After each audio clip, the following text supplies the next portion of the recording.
الرحمن الرحیم عن ابی فراس ربیعۃ ابن کعب الاسلمی خادم رسول اللہ صلی اللہ علیہ وسلم ومن اہل الصفۃ رضی اللہ تعالی عنہ قال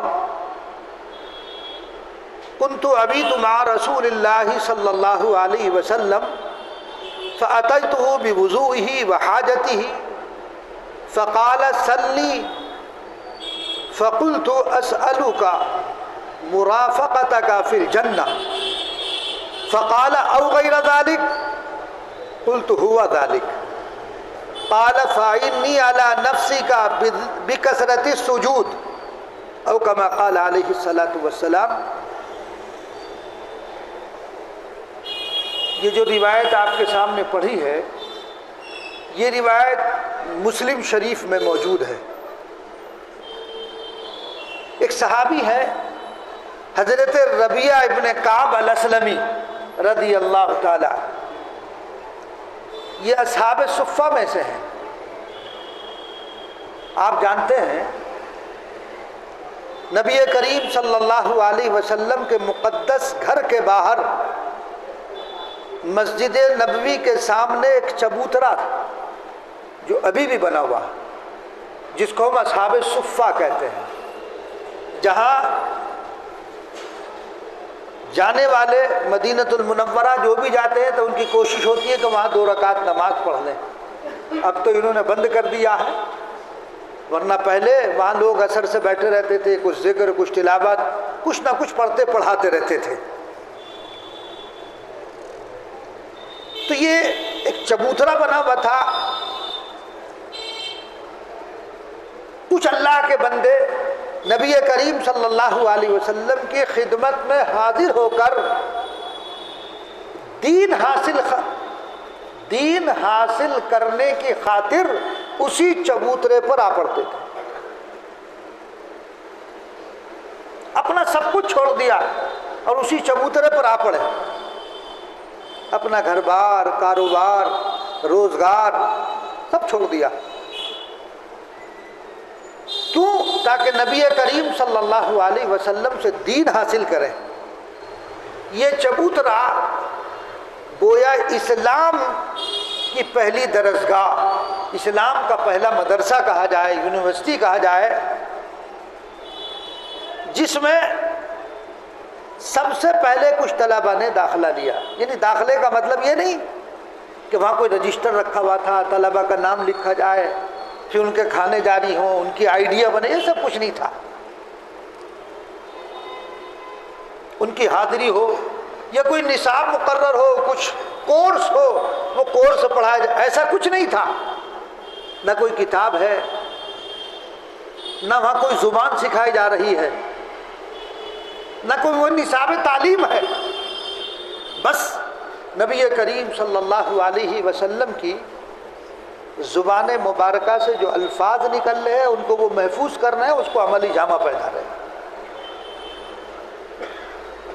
تو وہ صحابہ کرام رضی اللہ تعالی اجمعین اس صفہ کے چبوترے پر اس لیے آ کر پڑ گئے تھے، یہ دیکھنے کے لیے کہ صبح سے شام تک نبی کریم صلی اللہ علیہ وسلم کیا کر رہے ہیں،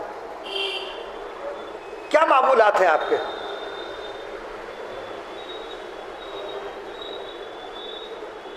بس یہی دیکھتے کہ حضور کیا کام انجام دے رہے ہیں۔ کوئی نصاب نہیں، کوئی کتاب نہیں،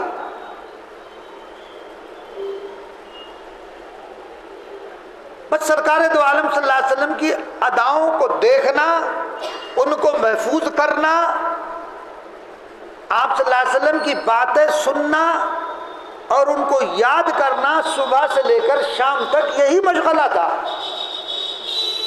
اس کے علاوہ کوئی دنیا کا مشغلہ نہیں تھا۔ ان کا ذکر، ان کی تمنا، ان کی یاد۔ وقت کتنا قیمتی ہے آج کل، آج بھی ایسے افراد۔ میں مدینۃ المنورہ میں عصر کے سے مغرب تک چونکہ کافی وقت رہتا ہے تو ہم عصر کے بعد مسجد نبی صلی اللہ علیہ وسلم میں چلے جاتے تو وہیں ممبر کے قریب جا کر بیٹھ جاتے، کچھ ذکر اذکار، تو وہاں سب عرب حضرات بیٹھے رہتے، تو وہاں ان سے باتیں بھی ہوتی رہتی، اپنا ذکر اذکار بھی کچھ کر لیتے۔ ایک روز کی بات ہے کہ چند بدو وہاں بیٹھے ہوئے تھے، تو آپس میں تعارف ہوا، ان سے نام پوچھا، انہوں نے میرا نام پوچھا، میں نے ان سے پوچھا ما شغلک، آپ کا کام کیا ہے؟ کیا عجیب جواب دیا انہوں نے جواب دیا شغلی الصلاۃ علی النبی صلی اللہ علیہ وسلم، میرا کام تو رسول اللہ صلی اللہ علیہ وسلم پر درود بھیجنا ہے، اس کے علاوہ میرا کوئی کام نہیں۔ آج بھی ہے ایسے لوگ، ایسا نہیں، آج بھی ایسے لوگ ہیں، ایسے شہدائی، ایسے عاشق آج بھی ہیں۔ تی صحابہ کرام رضی اللہ عنہ اجمعین، جس کو اصحاب صفہ کہا جاتا ہے، وہاں جا کر کے پڑھ دیتے تھے۔ ان کا وہاں کوئی مطبخ کھلا ہوا نہیں تھا کہ روٹی لینے جائیں گے اور سالن، 2 روٹی اور سالن میں، وہاں کچھ نہیں تھا، کوئی دے گیا، رکھ گیا، کھا لیا، نہیں آئے تو فاقے سے پڑھے ہوئے ہیں۔ بس صبح سے شام تک ذکر ہے تو صرف نبی کریم صلی اللہ علیہ وسلم کا، مشغلہ ہے تو نبی کریم صلی اللہ علیہ وسلم کی زیارت کا، فکر اس بات کی ہے کہ اس بارے میں نبی کریم صلی اللہ علیہ وسلم کی سنت کیا ہے۔ تقریباً 300 یا 350 صحابہ کرام رضی اللہ عنہ اجمعین کی تعداد رہتی تھی مختلف اوقات میں۔ ان کو اس بات کی فکر نہیں تھی کھانا کہاں سے آئے گا، کھانا کہاں سے ملے گا، وہاں کھانے کا کوئی انتظام ہی نہیں تھا، بس اللہ کے دین کو محفوظ کرنے کے لیے پڑے ہیں، فاقے بھی گزر رہے ہیں، کئی وقت کے فاقے ہو جاتے۔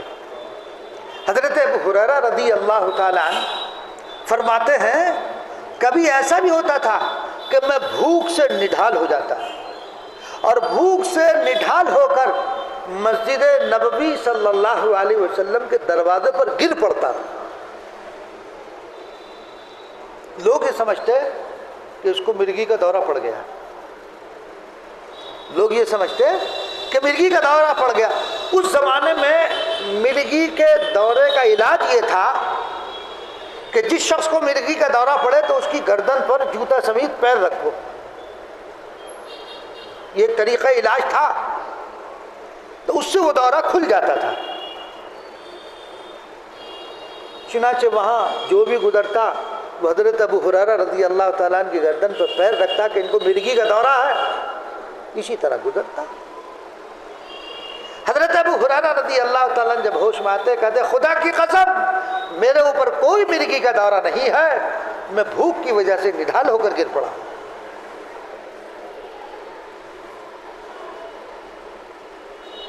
اور آج تو ماشاءاللہ کتنی فراوانی ہے نا، جگہ جگہ مدارس ہیں، ہزارہ طلبہ موجود ہیں، اور کھانے پینے کے بھی اچھا کھانا، لیکن پھر بھی تعلیم نہیں حاصل کرتے۔ اگر پھر بھی کوئی پڑھے نہ، کوئی تعلیم حاصل نہ کرے، کتنی محرومی کی بات ہے۔ تو وہ کیوں پڑے ہوئے ہیں، یہ ساری مشقتیں کیوں برداشت کر رہے ہیں؟ نبی کریم صلی اللہ علیہ وسلم کی بات سن لیں، حضور کے چہرے انور کا دیدار ہو جائے، حضور کو دیکھ لیں، آپ کی اداؤں کا مشاہدہ کر لیں، آپ چلتے کیسے ہیں، بیٹھتے کیسے ہیں، کیا بات ارشاد فرما رہے ہیں، کان میں پڑ جائے۔ حضرت ابو ہریرہ رضی اللہ تعالیٰ عنہ وہ عظیم صحابی ہیں، 5374 حدیثیں ان کے ذریعے سے نقل کی گئی، انہوں نے نقل کی ہیں نبی کریم صلی اللہ علیہ وسلم۔ سب سے زیادہ روایت کو نقل کرنے والے حضرت ابو ہریرہ رضی اللہ تعالیٰ عنہ، کتنی 5374 احادیث ان کے ذریعے سے مروی ہے۔ حالانکہ نبی کریم صلی اللہ علیہ وسلم کی خدمت میں کتنے رہے؟ 3 سال۔ کتنے رہے؟ 3 سال رہنے کا موقع ملا، چونکہ سن 7 ہجری میں غزوہ خیبر کے بعد اسلام لائے، اس کے بعد نبی کریم صلی اللہ علیہ وسلم 3 سال باحیات رہے، ان 3 سال یا 3.5 سال کے عرصے میں احادیث کا اتنا بڑا ذخیرہ ہم تک پہنچا گئے، یہ ان کا بہت بڑا احسان ہے، بہت بڑا احسان ہے۔ انہی اصحاب صفہ میں ایک صحابی ہیں جن کا نام ابو فراس ربیعہ ابن اسلمی ہے، جن سے یہ روایت نقل کی گئی جو آپ کے سامنے پڑھی گئی۔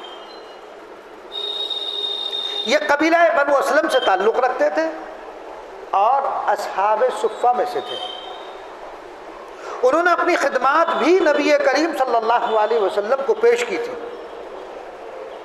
کہ یا رسول اللہ، آپ کے خادم کی حیثیت سے یہاں پر رہنا چاہتا ہوں۔ تو نبی کریم صلی اللہ علیہ وسلم نے ان کو اجازت دے دی، خدمت کا موقع ان کو ملا۔ جتنا بھی وقت ملتا حضور کی زیارت کا بار بار ان کو شرف حاصل ہو رہا، آپ صلی اللہ علیہ وسلم کے واقعات دیکھنے میں یہی مقصد تھا ان کا، کوئی دنیاوی مقصد نہیں تھا کہ ہمیں مال مل جائے، ہمیں دولت مل جائے، ہمیں کچھ اور مل جائے، دنیاوی جاہ و جلال مل جائے، کچھ نہیں، صرف اور صرف کیا مقصد ہے؟ آپ کی زیارت، آپ کی اداؤں کا مشاہدہ، آپ کے واقعات۔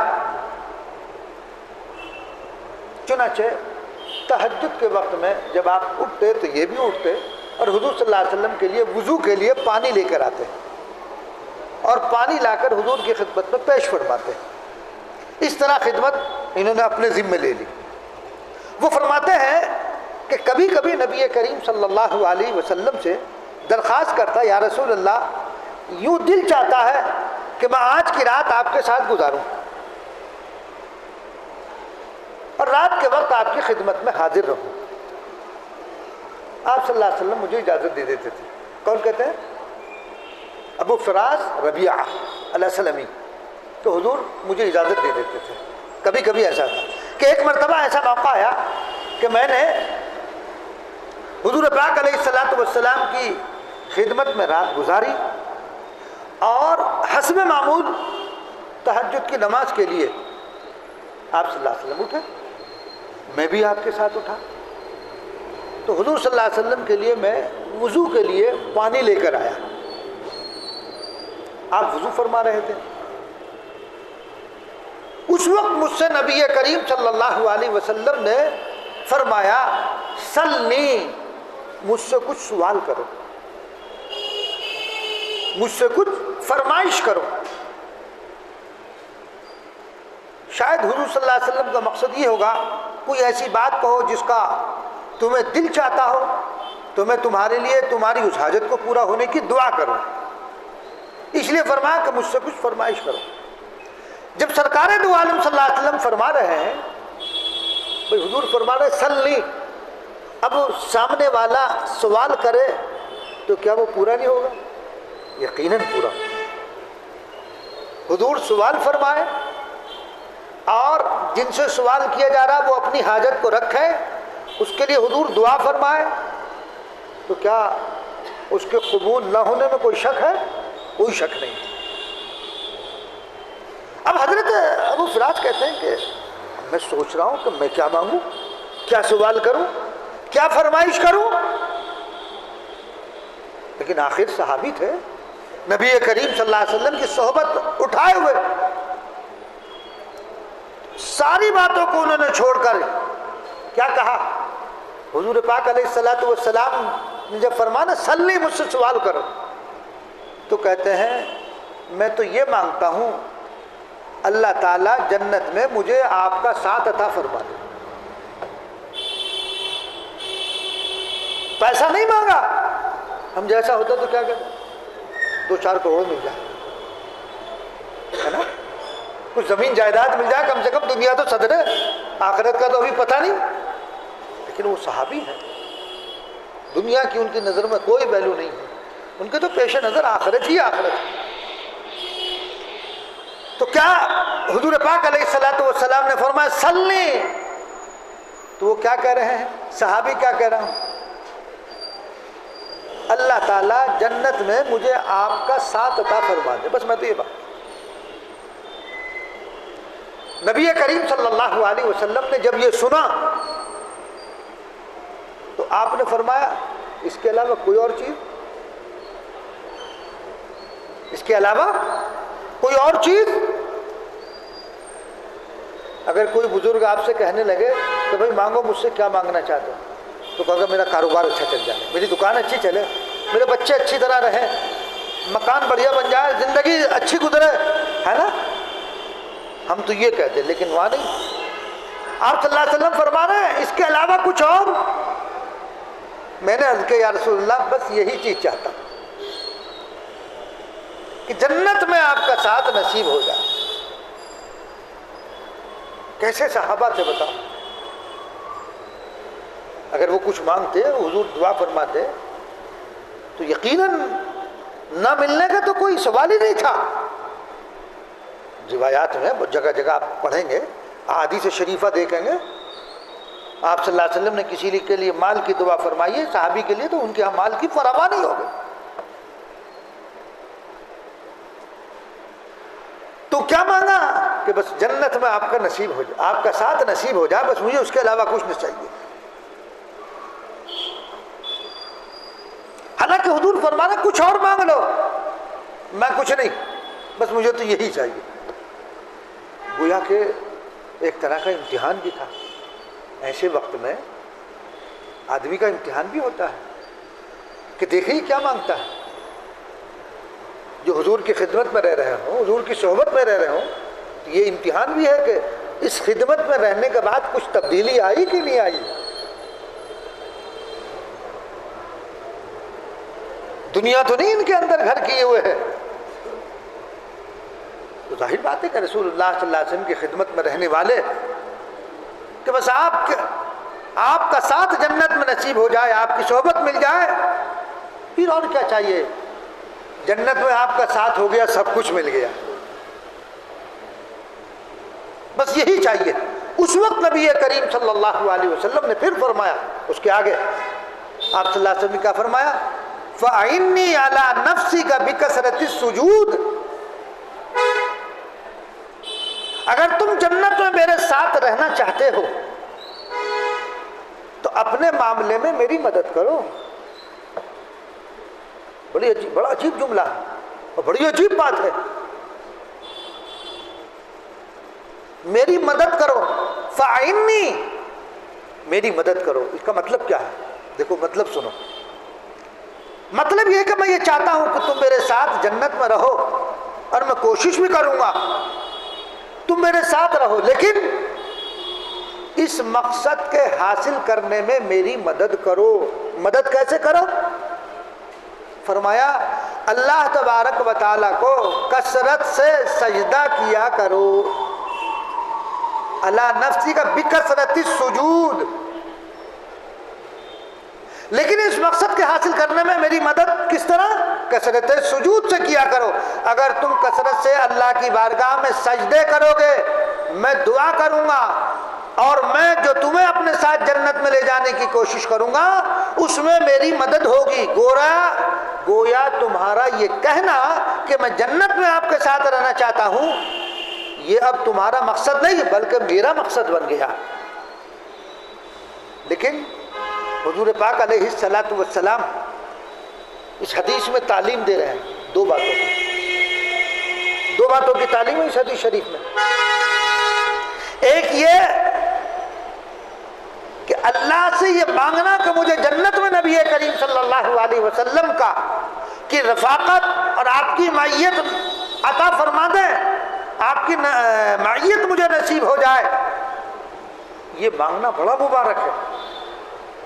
آدمی مانگتا نا اللہ جنت الفردوس میں ہمیں مقام مل جائے، اعلیٰ مقام عطا فرما، اولیاء اللہ جو ہیں ان کی رفاقت ہمیں نصیب فرما، دعائیں کرتے نا ہم جنت کے لیے۔ تو یہ دعا مانگنا مجھے جنت میں نبی کریم صلی اللہ علیہ وسلم کی رفاقت عطا فرما دیجئے، بڑا مبارک ہے، میں بھی تمہارے لیے دعا کروں گا۔ اللہ کی رحمت سے امید ہے اللہ تعالیٰ قبول فرما لیں گے۔ نبی کریم صلی اللہ علیہ وسلم کسی کے لیے دعا کریں تو قبول نہ ہو، یقیناً 100%۔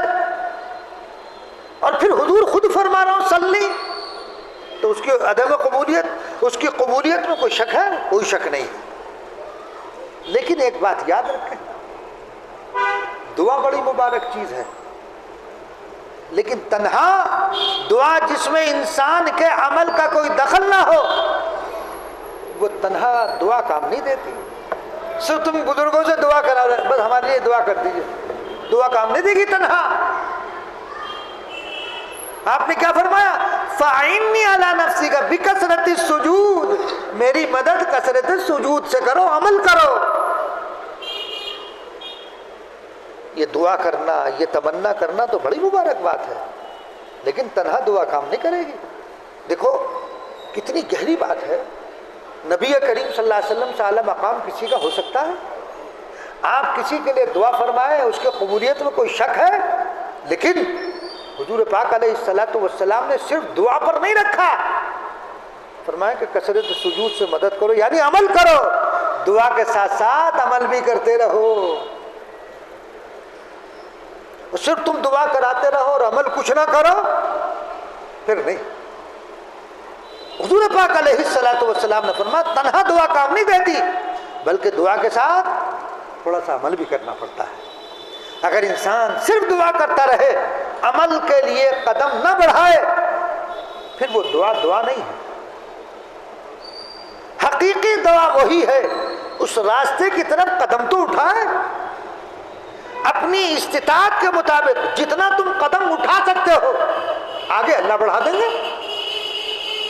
ہم نے جمعے میں بیان میں کہی تھی یہ بات کہ دیکھو باپ اپنے بچے کو کھڑا کرتا ہے، چھوٹا سا بچہ کھڑا کر کے 2 قدم دور کھڑا ہو جاتا اور اس کو دور سے بلاتا ہے، معلوم ہے باپ کو کہ یہ گر جائے گا، باپ کو معلوم ہے یہ چلے گا تو گر جائے گا، لیکن 1 قدم آگے جیسے ہی بڑھایا گرنے کے لیے، وہ گرنے کے قریب ہوا، باپ دوڑ کے بڑھ کر اس کو گود میں اٹھا لیتا ہے نہیں ایسا؟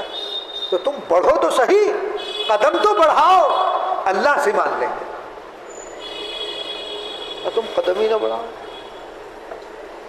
تکیہ کر کے بیٹھ جاؤ، بس اللہ سب کچھ اللہ کرنے والے ہیں، بس ہو جائے گا۔ ہم چلیں تو صحیح، منزل تک پہنچانا تو اللہ کا کام ہے، ہم منزل کی طرف قدم تو بڑھائیں۔ آپ کو دلی جانا ہے، 9:30 بجے ٹرین ہے، اب آپ گھر میں پڑھو گے، چلو ابھی کوئی بات نہیں، تو گاڑی تھوڑی آپ کا انتظار کرے گی بھئی، آپ بڑھ کے جائیں گے نا، اسٹیشن پہنچیں گے، اس کے وقت مقررہ پر پہنچیں گے، بیٹھیں گے، منزل مقصود تک آپ کو پہنچا دے گی، تو قدم بڑھاؤ، عمل تو کرنا پڑے گا نا، صرف دعا پر تکیہ کر کے مت بیٹھو۔ اگر صرف دعا کافی ہوتی تو نبی کریم صلی اللہ علیہ وسلم نے تلوار کیوں اٹھائی، جنگیں کیوں کی آپ نے؟ آپ بذات خود تشریف لے جا رہے ہیں، دندان مبارک آپ کے شہید ہو رہے ہیں، کیوں کی؟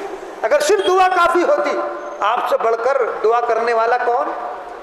آپ سے اچھی دعا کرنے والا کون؟ آپ سے بہتر دعا مانگنے والا کون؟ کوئی نہیں۔ لیکن نہیں، ہمیں یہ درس نہیں دیا گیا، یہ درس دیا گیا کہ دعا بھی مانگو، عمل بھی کرو، جو کام کرنے کا ہے وہ کام بھی کرو، صرف دعا پر تکیہ کر کے مت بیٹھ جاؤ۔ یہ 2 باتیں حدیث میں بیان کی، دعا کرو۔ وہ صحابی کہہ رہے نا کہ جنت میں آپ کی معیت نصیب ہو جائے، آپ کا ساتھ نصیب ہو جائے، تو آپ نے فرمایا ٹھیک ہے، میں بھی دعا کروں گا، لیکن میری مدد کرو، یعنی کثرت سجود کے ساتھ اس کے لیے کچھ کام بھی تو کرو، جنت والے اعمال بھی تو انجام دو۔ اور ہم لوگ صرف یہ چاہتے ہیں کہ صرف بزرگوں کے پاس جائیں اور دعا کرا لیں، ہمارا بیڑا پار، کیسے پار ہو جائے گا؟ تو بزرگ تو خود محتاج ہے بیچارہ۔ عجیب ہمارا معاملہ ہو گیا، جہاں معلوم ہوا کہ کوئی صاحب ہے اور وہاں صاحب ریلے کے ریلے جا رہے، کیوں جا رہے بھائی؟ ارے بہت بڑے بزرگ، دعا کرا دو بس، سارا بیڑا پار ہو جائے گا۔ حضور سے بڑھ کر دعا کرنے والا کون ہے؟ رسول اللہ صلی اللہ علیہ وسلم سے بڑھ کر کوئی ہے دعا کرنے والا؟ آپ جیسی دعا کوئی کرا سکتا ہے؟ ہمارے پتہ نہیں کیا عقائد میں ایسی کمزوری آ گئی کہ سالہ فلاں جگہ بہت بڑے بزرگ ہیں۔ ٹھیک ہے، بزرگوں کی زیارت کرنی چاہیے، ان سے ملنا چاہیے، لیکن بالکل ایسا اعتماد اور اعتقاد کر لینا کہ اب ہم وہاں جائیں گے ہمارے سارے کام پھردے سے ہو جائیں گے، ایک صاحب ہیں بھی مجھے بڑی حیرت ہوئی، اچھے خاصے پڑھے لکھے، وہ کسی معاملے میں اٹک گئے کہ پیسے اسے ان کا اٹک گئے، وہ سفر کر کے تقریباً 1500 کلومیٹر کا سفر کر کے، وہاں ایک بزرگ رہتا ہے، اگر کسی نے دل میں ذہن میں بٹھا دیا وہ دعا کر دیں گے میں تمہارا کام ہو جائے گا، سارا کام، پیسے اسے سب آ جائیں گے۔ اگر ایسے پیسے آیا کرتے اور ایسے جو سارے کام ہوا کرتے تو یہ جو پولیس کا جو محکمہ ہے تو پھر تو ایسے آدمی کو پکڑ کے رکھتے کہ تاکہ انہیں سہولت رہتی ہے۔ عجیب ہمارے عقائد میں تزلزل اور ہمارے عقائد میں کمزوری پیدا ہو گئی، اور چل رہے ہیں صاحب ریلا کا ریلا جا رہا۔ ارے تم خود دعا کیوں نہیں کرتے؟ آدمی کی اپنی دعا اپنے حق میں زیادہ قبول ہوتی ہے، اس لیے کہ جس درد کے ساتھ، جس تکلیف کے ساتھ، جس کرب کے ساتھ وہ دعا کرے گا کوئی اور نہیں کر سکتا۔ کوئی تکلیف مجھے ہے، پریشانی مجھے ہے تو میرے دل سے نکلے گی بات۔ اب وہاں تو ہزاروں آدمی آ رہے کہ اچھا دعا کریں گے، ٹھیک، وہ تو تم ادھر کو آئے بھول گئے، وہاں ختم بات۔ تو بہرحال ایسا عقیدہ بنا لینا اور ایسا اعتقاد کر لینا کہ بس وہی سے سارے کام ہوں گے، نہیں۔ تو حضور صلی اللہ علیہ وسلم نے دیکھو تعلیم دے دی ہمیں، اس میں حدیث میں 2 تعلیم ہمیں مل گئی، دعا بھی کرو اس کے ساتھ ساتھ عمل بھی کرو۔ کثرت سجود سے اشارہ عمل کی طرف ہے کہ میں دعا بھی کروں گا، دعا تو میں کروں گا ہی، گویا کہ اب یہ میرا مقصد بن گیا، لیکن اس کے ساتھ ساتھ مدد تمہیں میری کرنی پڑے گی، اور مدد یہ ہے کہ تم کثرت سجود عمل کرو، عملی میدان میں آگے بڑھو۔ تو لہذا ہمیں بھی چاہیے کہ ہم عملی میدان میں آگے بڑھیں، صرف دعا پر اکتفا نہ کریں۔ تو کیا فرمایا؟ فَعِنِّي عَلَىٰ نَفْسِكَ بِكَثْرَةِ السُّجُودِ، کثرت سے سجدے کے ذریعے میری مدد کرو۔ اشارہ اس طرف کر دیا کہ تمہارا عمل کرنا ضروری، عمل کے بغیر صرف دعاؤں اور تمناؤں سے جنت حاصل نہیں ہوتی۔ الجنت لا تحصل بالامانی، آرزوؤں سے جنت نہیں ملا کرتی ہے۔ کسی نے خوب کہا آرزوؤں سے بنا کرتی ہیں تقدیریں کہیں، بلکہ کچھ عمل کرنا پڑتا ہے۔ اور یہ بات ہے کہ عمل چاہے جیسا بھی ہو، ٹوٹا پھوٹا ہو، ناقص ہو، ادھورا ہو، لیکن عمل کچھ ضرور کرنا پڑے گا۔ پھر اللہ تبارک و تعالیٰ سے دعا کریں کہ یا اللہ میرا یہ عمل ناقص ہے، تیری شان تو میں کوئی بھی عمل نہیں کر سکتا ہوں، ادھورا ہے، اس کو کامل بنا دے، آپ کے قبضے قدرت میں ہے۔ جیسا کہ اللہ تبارک و تعالیٰ نے فرمایا وَجِئْنَا بِبِضَاعَةٍ مُزْدَادٍ فَأَوْفِ لَنَا الْكَيْلَ وَتَصَدَّقْ عَلَيْنَا، یا اللہ یہ کھوٹی پونجی لے کر آیا ہوں، اس ناقص کو کامل بنانا آپ کے قبضے قدرت میں ہے، یا اللہ اس کو کامل بنا دیجئے۔ جیسا کوئی پونجی تو ہو، چاہے ناقص ہی ہو، کچھ تو ہو، وہ لے کر جائے اور اس کے ساتھ دعا بھی کرے، تو پھر اللہ تبارک و تعالیٰ کی طرف سے مدد آتی ہے۔ حضرت یوسف علیہ السلام کا واقعہ مشہور ہے، آپ نے سنا ہوگا، ہم نے تفسیر میں آپ کو بتایا کہ جب زلیخا نے دعوت دی تھی گناہ کی طرف اور وہ اندر کمرے میں لے گئی اور ہر لاک لگا دیا گیا، کمرے کو بند کر دیا گیا، دروازوں کے تالے لگا دیے گئے، کئی کمروں کے اندر کمرے، مشہور واقعہ یاد ہے آپ کو؟ کوئی نہیں معلوم ہے حضرت یوسف علیہ السلام کو کہ دروازے بند ہیں، لیکن انہوں نے کیا کیا؟ اپنے قبضے میں جتنا تھا وہ کیا، دوڑے۔ اللہ تعالیٰ خود بخود ان تالوں کو کھولتا گیا، وہ کمرے کھلتے چلے گئے، باہر نکل گئے۔ تو دوڑے نا، کام کیا، اپنے حصے کا جو کام تھا وہ کیا، باقی اس کی تکمیل اللہ نے کر دی۔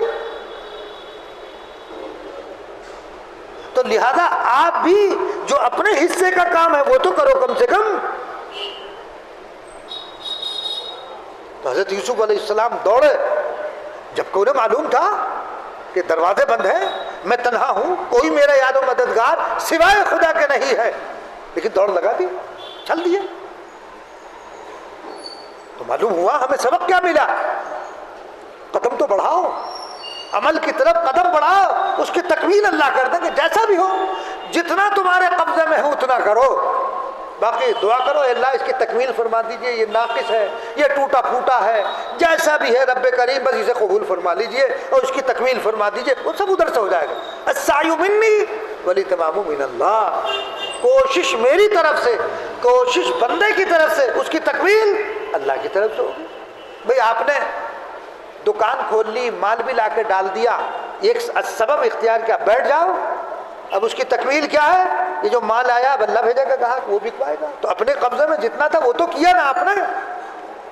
تو جیسے یہاں آپ کے سمجھ میں آ رہا ہے اپنے بزنس کے سلسلے میں، ایسے یہاں کیوں نہیں سمجھ میں آ رہا کہ تم اللہ تبارک و تعالیٰ سے یہ چاہتے ہو کہ جنت مل جائے ہمیں؟ تو جب جنت مل جائے تو اس کے لیے کچھ کام بھی تو کرو، اس کے لیے وہ جنت والے اعمال بھی تو کرو، کچھ قدم بھی تو بڑھاؤ۔ جب قدم بڑھاؤ گے اللہ تبارک و تعالیٰ کی طرف سے مدد آئے گی۔ تو اس لیے صرف آرزوؤں سے کام نہیں بنا کرتا ہے، صرف آدمی آرزوؤں سے کام نہیں بنا کرتا ہے۔ یہ بے وقوفی کی بات ہے کہ صرف آرزو کرتا رہے اور کچھ نہ کرے۔ تو حضرت یوسف علیہ السلام کا واقعہ بتلا رہا، دروازوں کی طرف بھاگنا۔ اب کوئی کہے کہ صاحب یہ تو بے وقوفی کی بات تھی، دروازے میں تالے پڑے ہوئے ہیں، کیسے چابیاں ان کے پاس ہیں؟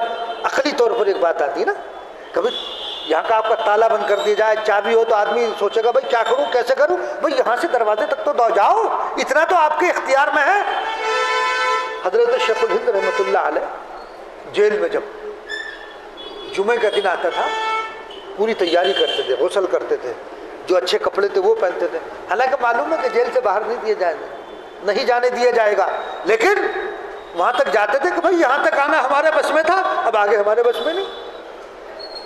تو جتنا اپنے بس میں ہو اجر مل گیا اس پر، بھائی جتنا اپنے بس میں ہے ہم نے اتنا کر لیا، اب آگے اللہ کے اختیار میں ہے۔ تو جتنا اپنے بس میں ہو اتنا تو کرو۔ تو وہاں تالے پڑے ہوئے ہیں، بظاہر یہ کہ جب دروازوں پر تالے پڑے ہوئے تھے تو ان دروازوں کی طرف کیوں بھاگے؟ لیکن اس لیے بھاگے تاکہ یہ کہہ سکے کہ یا اللہ میری قدرت میں تو اتنا ہی تھا کہ میں دروازے تک بھاگ جاؤں، پھر دروازے کے تالے کھولنا میرے بس کا کام نہیں تھا، یا اللہ یہ کام آپ کے بس کا تھا، اس لیے میں نے آپ کو پکارا۔ جب بندے نے اپنے حصے کا کام کر لیا پھر اللہ تبارک و تعالیٰ نے اپنے حصے کا کام کر دیا، دروازے کھل گئے۔ تو اپنے حصے کا کام کیا نا، تو ایسے ہی ہم اپنے حصے کا کام کر لیں، باقی اللہ پر چھوڑ دیں، اس کی تکمیل کرنا، اس کا قبول کرنا۔ بہت سے لوگ کہتے ہیں نا اجی عبادت کر کے کیا فائدہ ہوگا، پتہ نہیں قبول ہوگی نہیں۔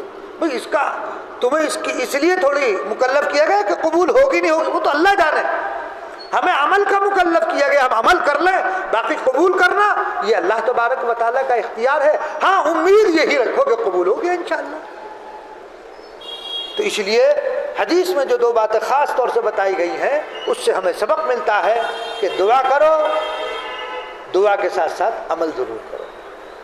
میری خالص دعا پر اعتماد مت کرو، خالص دعا پر اعتماد کر کے تکیہ کر کے مت بیٹھ جاؤ، اس کے لیے عملی طور پر کچھ نہ کچھ کرتے رہو، پھر دعا بھی کرتے رہو، انشاءاللہ ثم انشاءاللہ پھر وہ کام اللہ تبارک و تعالیٰ کی بارگاہ میں قبول بھی ہوگا، اور اس کے ثمرات بھی انشاءاللہ ظاہر ہوں گے۔ اللہ تبارک و تعالی ہم سب کو عمل کی توفیق عنایت فرمائے۔ اللہم صلی علی سیدنا و نبینا و مولانا محمد عبدہ و رسولہ۔ ربنا ظلمنا انفسنا وان لم تغفر لنا وترحمنا لنکونن من الخاسرین۔ اے اللہ ہمارے گناہوں کو خطاؤں کو درگزر فرما، ہم سب پر رحم اور کرم اور عافیت کا معاملہ فرما، آنے والے برے حالات سے ہماری حفاظت فرما۔ اس وقت ہمارے ملک میں جو حالات چل رہے ہیں اے اللہ امن کا معاملہ فرما، بدامنی سے حفاظت فرما، ہر قسم کے دنگے اور فساد سے حفاظت فرما، دنگیوں سے ہماری حفاظت فرما، شریوں کے شرور سے اللہ ہماری اور ملک کی حفاظت فرما۔ رب کریم ہر پورے عالم میں امن و سکون اور چین کا معاملہ فرما۔ الہ العالمین ہم سب کی جائز ضرورتوں کو پورا فرما۔ اے اللہ ہمیں دین پر جما دے، دین پر چلنے والا بنا دے۔ اے اللہ ہمیں اعمال صالحہ کی توفیق عنایت فرما۔ اے اللہ آج کی حدیث سے جو دو نصیحت